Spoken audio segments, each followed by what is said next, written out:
Hello guys, আসসালামু আলাইকুম। তো সবাই কেমন আছেন? আশা করি সবাই ভালো আছেন। তো আমরাও আল্লাহর রহমতে ভালো আছি। তো আপনারা বুঝে লাইছেন এটা কোন ধরনের কাজ আমরা করতেছি? হ্যাঁ, ঠিকই ধরতে পারছেন।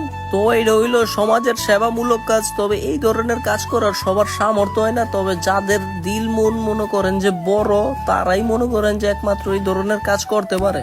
তো মনে করেন যে গান বাজনার কনসার্টে আপনি গেলে মনে করেন যে অনেক লোক দেখতে পারবেন, তবে এই ধরনের কাজে কোনো লোক পাইবেন না। আপনি কইও ডাইকেও লোক আনতে পারবেন না। তবে কনসার্টে, গানের কনসার্ট গুলাতে আপনার ডাইকেও লাগবো না, আপনার ডাকার আগে অনেক লোক জায়গা ওইখানে। তো দোয়ানদার ভাই কইতাছে যে আমার পক্ষ থেকে তোমরা চাইবে না পানি টানি খাইয়ালো, কারণ তিনি এই অনেক খুশি হয়েছে এইসব কাজ দেখা। কয় এইসব কাজ তো অনকের পোলাপাইন করে না, অনকের পোলাপাইন খালি চিপাই চাপাই যায় আর বিড়ি সিগারেট খায়।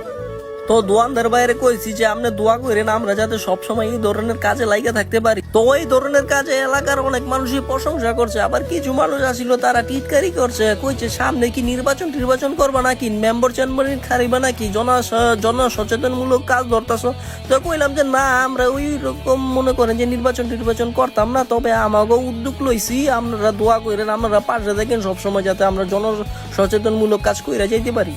আর মূলত আমরা এই কাজটা করতেছি ঈদকে ঘিরে, সামনে যেহেতু ঈদ মনে করেন যে আমাদের মায়াপুর গ্রামটা সুন্দর করে সাজাইতে হইব। তো আমরা 2 গ্রাম মনে করেন যে এক হইছি মায়াপুর বেজারগাঁও, তো 2 গ্রাম ওই আমরা রং দিতেছি।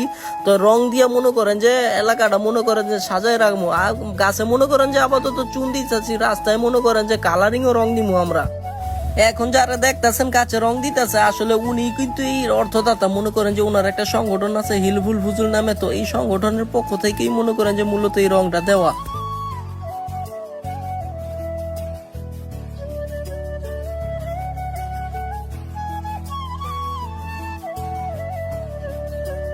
তো আমরা মনে করেন যে ছোট বড় সব গাছেই রং দিতেছি, কোনো গাছই বাদ ছুঁইতাছি না। এদিক দিয়ে রং দিতে দিতে মনে করেন যে সবাই হাঁপাই গেছে। তো আমি এক বাইর থেকে পানি লইলাম, তো পানি আইলাম মনে করেন যে সবাই পানি খাওয়াইতাছি। তো এইটাও মনে করেন যে আমার একটা সোয়াব হইল। তো মনে করেন যে সবাই আমি এক এক করে পানি দিতেছি, আর সবাই মনে করেন যে তৃপ্তি সহকারে পানি খাইতেছে। এই লোকটি হচ্ছে আমাকে এলাকার মনে করেন যে সহসভাপতি, তিনি অনেক ভালো মনের মানুষ, তিনি আমাদের এই কাজ দেখে অনেক খুশি হয়েছে। আসসালামু আলাইকুম। আপনাকে দেখে আমি অত্যন্ত খুশি হইলাম। আপনারা মায়াপুর মানুষ, আমরা ভবিষ্যতে আপনারা কই রাইছি, এখন আপনারা দেখুন আল্লাহর রহমতে এই উদ্যোগ নিচ্ছেন। ইনশাল্লাহ আপনারা সামনের দিক দিয়ে এগিয়ে যাবেন। আরো যারা আপনাকে পরবর্তী যারা আইব আরো যেমন এইভাবে চলে যেতে পারে, মায়াপুরের যদি একটা সুনাম সবসময় থাকে, এটি আমরা চাই। ইনশাল্লাহ ইনশাল্লাহ ইনশাল্লাহ। তো আমরা মনে করেন যে আমাদের কাজগুলো আমরা শেষ করিনি, আমাদের একের পর এক কাজ চলমান রয়েছে। মাথায় কেবলা যে লোকটা দেখছেন উই মনে করেন যে এই উদ্যোগটা নিছে, তো উনার কারণেই কইলাম এই রং দেওয়া হইতাছে। ওই বন্ধুরা, রং দেওয়ার পরে দেখেন গাছগুলা কত সুন্দর দেয়া যাইতেছে, অনেক সুন্দর দেয়া যাইতেছে। কাটতে কেরম লাগতেছে কইতেরি না, আমার দিয়ে কিন্তু অনেক সুন্দর দেয়া যাইতেছে। এলাকাটাও মনে করেন যে নতুন রূপে সাজছে, আমার কাছে এরকম লাগতেছে। রাস্তার দোনো সাইডেই রং দেওয়া হইছে। তো আজকের মতো এই পর্যন্তই। তো সবাই ভালো থাকবেন, আসসালামু আলাইকুম।